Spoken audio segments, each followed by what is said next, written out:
তো hello guys, প্রথমে লালার খলিফার এই ভিডিও দেখো, তারপরে এই ভিডিওর ফানি কমেন্ট পড়বো। তো চলো।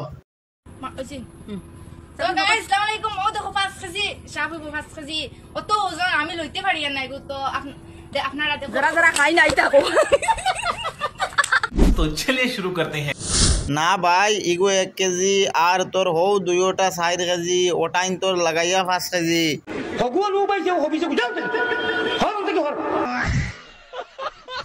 যেটা বাল ফাস ওটা পোস্ট করা লাগেনি।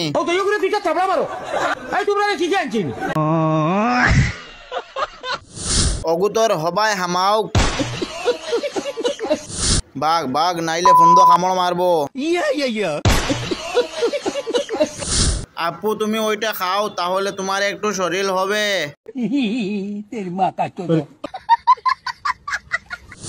অগু দরিয়া ফ্রিজ রাখ, সময় আইলে কামো লাগাইবে। ফলো কর দো यार।